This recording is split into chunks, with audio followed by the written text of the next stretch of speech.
Est-ce que tu penses que maintenant la culture PAC est quelque chose qui est à peu près accepté en France? Alors, j'ai une expérience un petit peu. Alors, moi, j'ai réussi par les expériences professionnelles, faisaient un bagage technique, hop, il y a la passion qui vient se rajouter là-dessus, hop, on arrive à rentrer dans le milieu. C'est pas très compliqué de rentrer dans le milieu.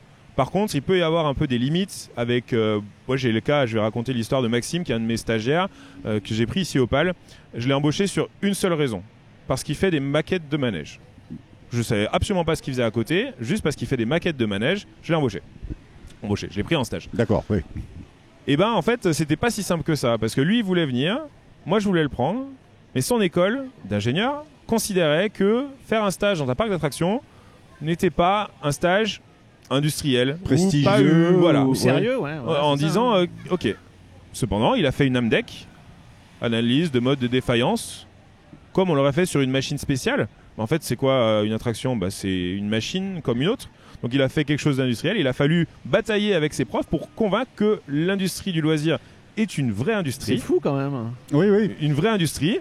Et que, oui, il y a des débouchés. Certes, c'est une niche. Il faut que chaque personne qui a envie de travailler dans le milieu soit convaincue que c'est une niche, qu'il n'y a pas 500 offres d'emploi tous les jours qui sortent dans le milieu des parcs.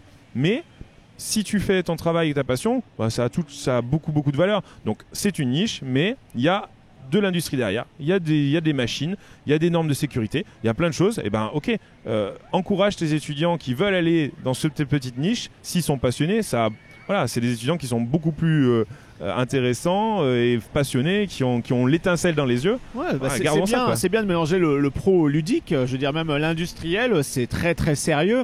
Là, mêler à l'industrie du loisir, qui est quand même quelque chose qui est en pleine expansion, c'est toujours intéressant d'en discuter avec des gens qui justement ne comprennent rien au milieu justement de l'ingénierie, etc. Ça te permet d'avoir des exemples concrets aussi sur certains aspects, sur certains fonctionnements, sur certains process aussi. C'est ça. Et après, moi, c'est pas l'automobile, c'est pas l'aéronautique. C'est sûr que c'est pas connu, mais ça te permet aussi. Alors, l'aéronautique, vous bossez sur un avion, vous allez bosser sur le bout de l'aile. Ou une pièce, une petite pièce. Ouais. Là, vous êtes dans un milieu déjà qui va permettre de bosser sur des projets complets. Vous travaillez chez un constructeur, vous travaillez sur l'attraction en elle-même, vous travaillez dans un parc, vous travaillez sur l'attraction et son intégration dans un milieu, à respecter des normes d'exploitation, des normes de... Voilà. Enfin, il y a tout aussi à faire. Voilà. Donc du coup, Maxime a finalement réussi à convaincre ses professeurs de venir en stage au PAL. Donc on a dû faire des magouilles, de dire je te prends 2 semaines sous ce format-là et 4 semaines sous une autre, tout ça, pour que ça rentre dans des cases d'enseignement pédagogique, pour qu'au final, ce soit un des meilleurs stagiaires que j'ai eu de ma carrière par rapport à sa qualité de prestation et de ce qu'il a sorti. Ouais. Et aujourd'hui, il a trouvé un stage chez un fabricant allemand qui fait des coasters bleus. Non. Oui, juste derrière toi, c'est un indice. Par exemple, il a trouvé un stage là-bas et voilà, je lui ai réussi à le mettre les pieds à l'étrier. Et maintenant, ses profs, c'est beau. Il a fait un super stage. Ses maquettes, il arrive à les présenter à l'école et ses profs disent en fait, il fait des mini centrales hydrauliques pour monter des vérins machin. Et maintenant, ça y est, ça commence à prendre.